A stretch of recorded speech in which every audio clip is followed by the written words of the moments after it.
I mean, you're essentially, helping what? We have 500 agents here, Yeah, roughly? 550. 550 Wow. agents here. Wow. And this is is it the largest? This largest KW It's or pretty- agents? Pretty close. Pretty close. Okay. Okay. So us and South Lake are, Okay. there's a little rivalry there. Love you, South Lake. Yeah. It's all in the family, but we it will is take right. them down, you know. Yeah, absolutely. No, I'm You have to teasing. put that part in there. No, Yeah, I'm totally yeah. teasing. Yeah. So we're pretty close in agent count to South Lake. They beat us just a tad in production, but we're coming after them. So Nice. What is the production here at this office that you lead? Yeah, How much so- annually, perhaps? yeah, so Yeah. we're just shy of $2 billion in sales volume. That's awesome. Over 4,000 units. That's awesome. So yeah, Yeah. That is a awesome. lot of Lots- amazing lots. agents like Daniel selling a lot of real estate. Yeah. So Thank you. That's Thank great. you.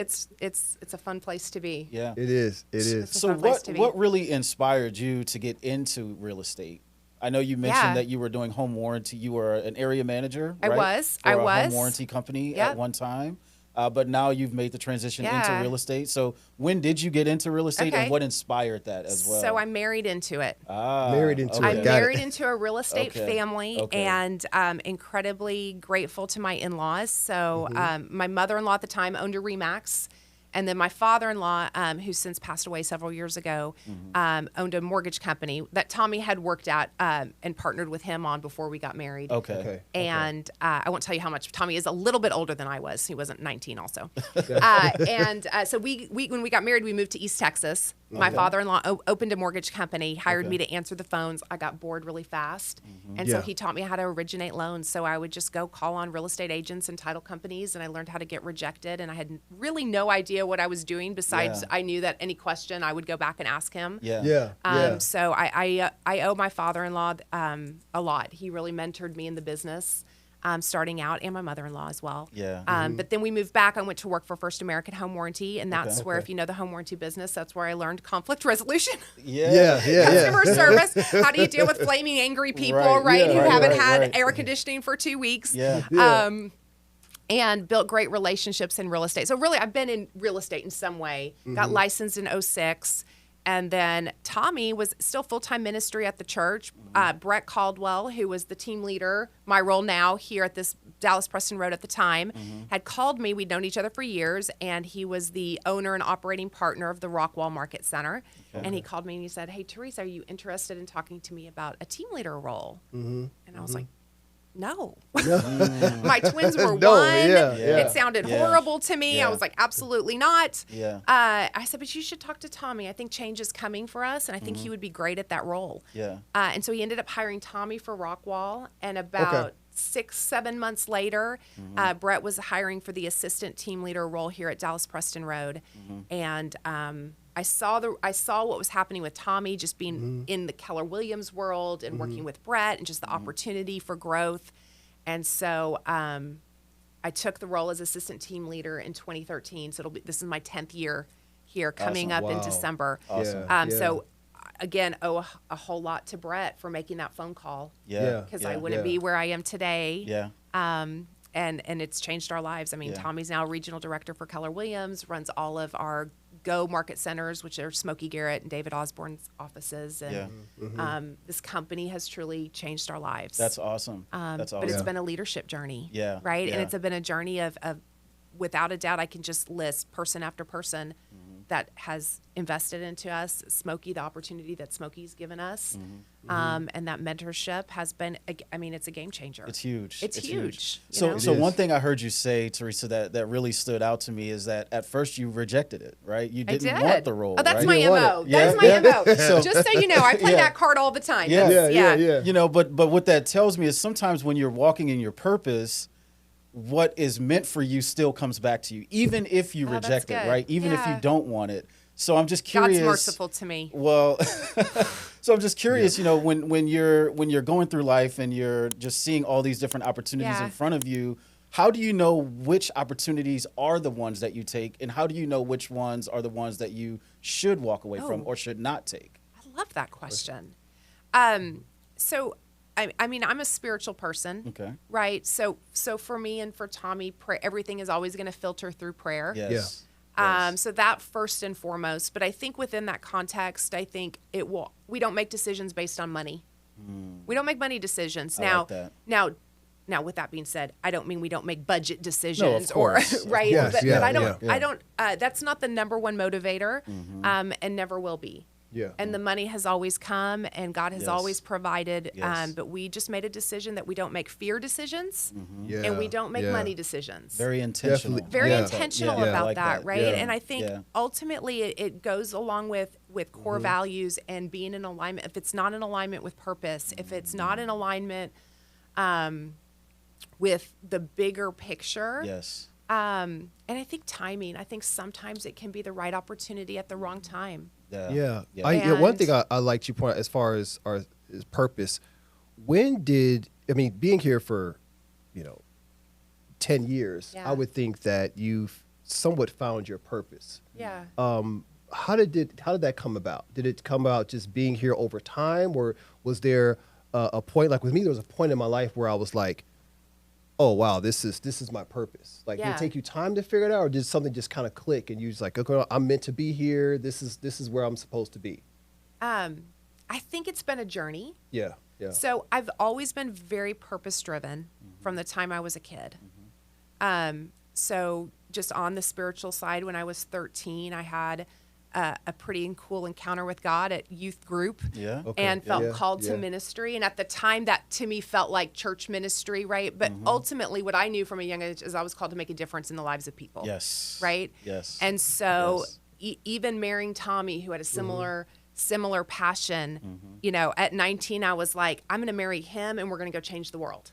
Nice. Right? Yeah, It wasn't, yeah. he literally joked one time that we're going to go move to Africa and we're going to have, a blanket, a pot, and a Bible. Yeah, Right? And yeah. we're going to go just Missionary make life. Yes. Yeah, And yeah, honestly, yeah. I was like, all right, let's go do that. Yeah, That sounds yeah. great to me, Yeah, yeah. So I've always been purpose driven in that way. But I Wow, think, yeah. it's funny. I had coffee with a really great girl this week, and she actually called me the elder generation, which was a lot to stomach. I don't know if I've ever been called the elder generation Well, my before.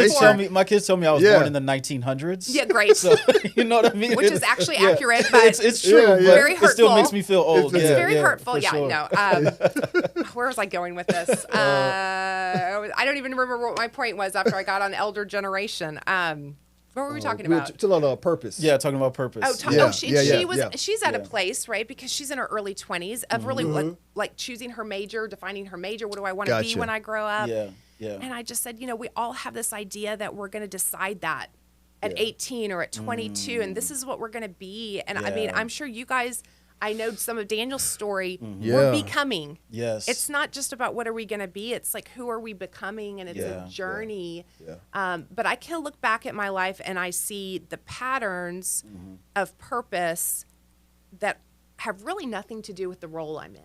Wow. Okay. Yeah. Right? No. So yeah. meaning I could 100%. get fired Yeah. from my job and I could be homeless on the streets of Dallas and I could actually still fulfill my purpose.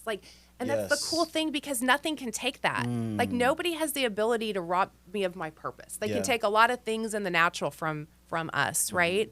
But our purpose, and so it's really not about team leader at Dallas Preston Road or Keller Williams. Now, I will say this has been the most amazing platform Yeah. for me to get to do what I do every single day Yeah. as a career and a job. So Yeah. not to take away from that, right? Yeah. And I think Yeah. what Keller Williams has blessed me with, if I were to say just overall the journey of this part of my life has been just living intentionally. Yeah. I Well, like well, it. we I definitely can vouch for you living intentionally.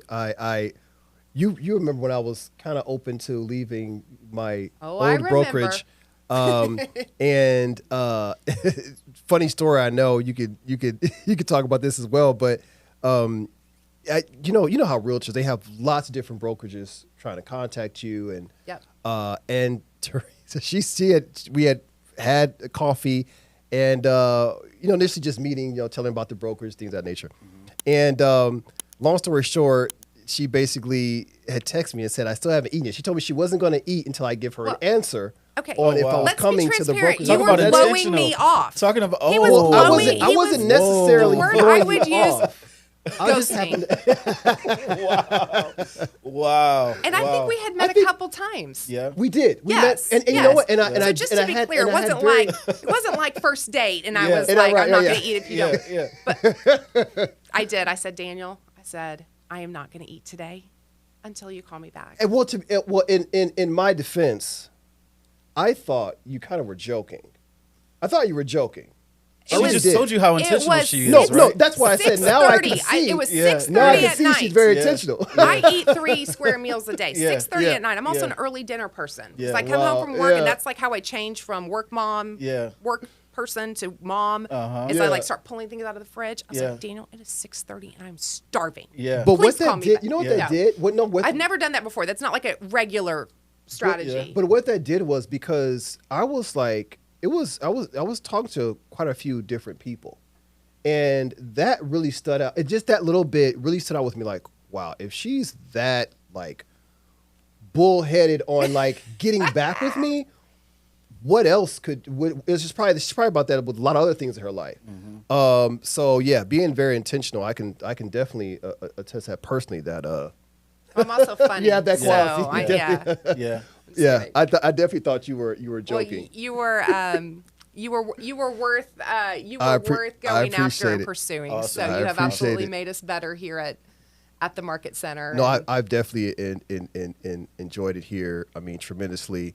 One of the reasons why I wanted to kind of bring Lance in on Lance is my go-to. I know people on the channel may know, but Lance is my go-to for my loans. My loan officer Yes. go-to Yeah. here. Yeah. which is one of the most important so- partnerships Yes. you can have in real Absolutely. estate. Absolutely. Yeah, so definitely wanted to kind of bring him in, and he's met with a lot of other KW Yeah. agents. Yeah. Um, It's but, been good. Yeah, It's been good. I can tell you're good Yeah. at what you do. Yeah. I try. Well, I mean, he's not going to be easy to you if you're not. Yeah, so that's Dan- a pretty Daniel and I, good. we go way back. You know, yeah. we've Let's known go back each to other. the control freak part. Yeah. We've known each other for quite some time. He's for from sure. I started off being a loan officer Yeah. for 10 plus years Yeah. and an underwriter. But kind of when I first started, that's kind of when I Yeah. met. Yeah. It's crazy how Years sometimes ago. some of those first relationships end Yeah. up being. They come back later in Yes. life and work that way. You know, that's awesome. You know, one thing you mentioned, Theresa, that really stands out to me, and you this has kind of been the theme of your talking here, is purpose, right? Yeah. And so a good friend of mine, he always says, we have a joint purpose. We all have a joint purpose. You may have a mission you're on, but we truly have a joint purpose. And that purpose is to grow in our capacity to love. I love that. Right. And so we have to find ways that we can express love, even in our careers, Yep. in our family lives and our friendships and all those other things. So I'm curious, when you're being intentional and when you're working and you're thinking about purpose, what is your purpose and how does that purpose tie into what you do on a daily basis with Keller Williams? Oh, you are really. Where did you learn to be such a great interviewer? You know, so I think Truly, like you're coming up. I don't know if you planned these questions. No, but I these are didn't. I really didn't. I think good. so it's natural in conversation. Yeah. I'm just by nature a very inquisitive person. Yes. And I like to study people. I think people study is probably one of the highest fields of education. Yeah. You know, if you really get to know a person, I think that allows you to really thrive in what you do. And so Yeah. I've always kind of taken that with me my whole life, for sure. So Oh, yeah, you're very good. Well, I appreciate it. So I believe my purpose is really to inspire, encourage people to really live their full potential by being their best, by living in their strengths, by being who God's called them to be. I'm really passionate about identity. Yeah. Because I do believe that all of life is inside to outside, right? That the outside manifests because of what's happening internally. And I think so much of that is about identity. And what's really great is when you have clarity kind of on that life message or that purpose, I get to use that. I get to raise my girls, right? To understand who they are, right? And who they're called to be. And I get to come into Keller Williams and help real estate agents be their best in their business, right? And so just finding ways. So we do a morning huddle, which I wasn't accidental, but we started it in COVID when Tommy was here with me. The two of us started it, and we started it to tell our agents if they were essential or not. Yeah. And this is, this was 2020, so no one really knew how to use Zoom. Half the people aren't muted, their cameras are on, and they're like getting ready in the shower. I mean, good Lord, it was a disaster. But but we quickly realized that people needed leadership, right? Because we were all scared. Nobody knew what was going to happen. We needed direction, and so we made it really a mindset and strategy huddle. And we have just kept that. So we've been going 3 years strong here, and people that know me kind of tease me a little bit about my daily huddle that happens daily. But I tell people all the time, I don't do that. I do it for the people that get on that huddle, but I do it for me in the sense of I do it because it causes me to have to show up every day and have something to say and to be able to invest and show up with energy, whether I feel great or not.